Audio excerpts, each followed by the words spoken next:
Hey guys, it's Jennifer from Live, Laugh, Love to Read. Today I'm doing a book review on Mary Jane by Jessica ANYA Blau or Blue maybe? Blau? Blue? I don't know. How you say that last name? I don't know. So you can see I read this on my Kindle. This was pretty good. I'm giving this book 4 stars. This book is your typical rock and roll, everything about rock and roll and everything. This kind of sort of was remnants of Daisy and the Six, or whatever that title was, by Taylor Jenkins Reid, that I didn't like. And I love all of Taylor's books, but I did not like that one. This one was way better. So let's read a synopsis, then we're going to talk about it. It says, it's 1970s Baltimore. 14-year-old Mary Jane loves cooking with her mother, singing in her church choir, and enjoying her family subscription to the Broadway Show Tunes of the Month record club. Shy, quiet, and bookish, she's glad when she lands a summer job as a nanny for the daughter of a local doctor. A respectable job, Mary Jane's mother says, in a respectable house.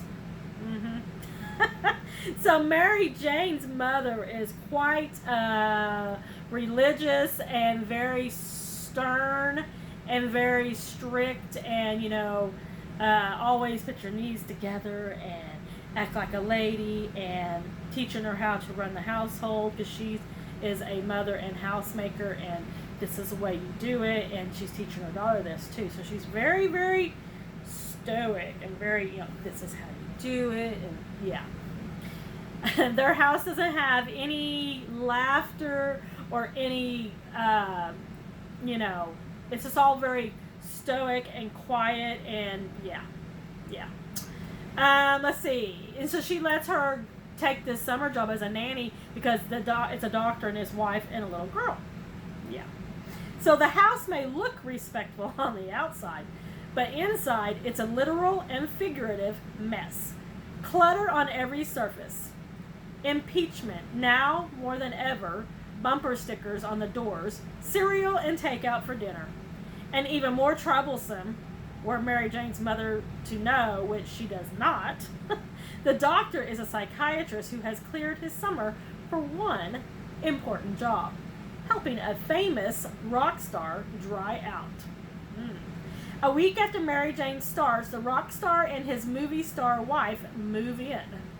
Over the course of the summer, Mary Jane introduces her new household to crisply ironed clothes, a family dinner schedule, and a front row seat to a liberal world of sex, drugs, and rock and roll, not to mention group therapy. Caught between the lifestyle she's always known and the future she's only just realized is possible, Mary Jane will arrive at September with a new idea about what she wants out of life and what kind of person she's going to be. Yeah.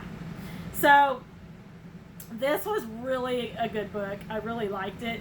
It was the, typical coming of age in the 1970s, and yeah, totally lost it. Mary Jane is totally sheltered. She's has no clue that people even do drugs or anything like that, or that people live in a house full of clutter and the mother doesn't cook. They do a lot of takeout. They eat a lot of cereal for dinner.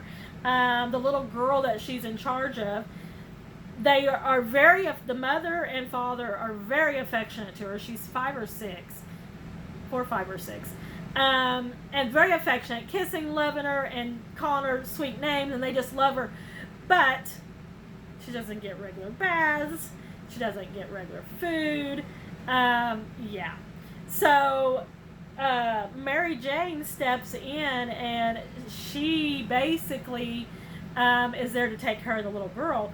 But what she ends up doing is taking care of the whole household, because the druggy rock and roll dude comes to get therapy from the doctor, who's a psychiatrist, and then his movie star wife comes too.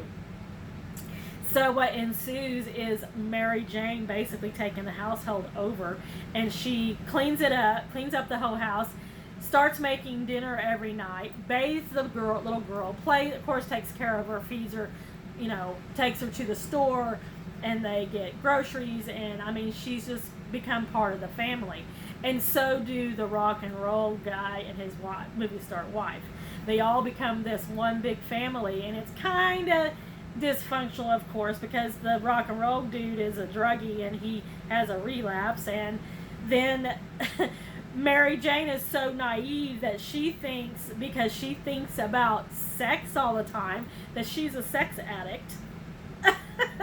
And really what she's thinking about is what any 12-year-old girl is thinking about, like, oh, my first kiss, or she sees a guy without his shirt and she's like, ooh, I kind of like that, type thing. Yeah. So in this new household, she's seeing that all this weird but really cool stuff happens in real life that she had never seen at her house. And she's just totally enthralled. She falls in love with the family. And she just is like, yes. At the end of the summer, she doesn't want to go back home. Of course, she just lives a few houses down from this family. So she is able to walk home after every day, being the nanny. But at the end of the summer, when her job is supposed to be up, she does not want to leave, and she's just brokenhearted. And it's just a really cool story, guys. Really, like, coming of age girl in the 1970s, and all the rock and roll songs they talk about, and the dancing and the singing and the guitar playing and all this, and then the way that Mary Jane bonds with the little girl, and it's just really good. I really liked it. 4 stars. I'm not giving it 4.5 or 4 or 5 because I think there was a few. I don't know why. I'm giving it 4 stars. I enjoyed it. I liked it. I recommend it. Mary Jane. It was really good. And how do you think you say this lady's name? Jessica ANYA BLAU or Blue or Blow. I don't know. There it is. It was good, guys. 4 stars. Alright, that's all I'm going to tell you because I want you to read it. Read it. It was really, really good. Alright, guys. That's all I got. Don't forget to like and subscribe, and make sure you check back for more book videos coming up soon. Thanks, friends. I'll see you next time.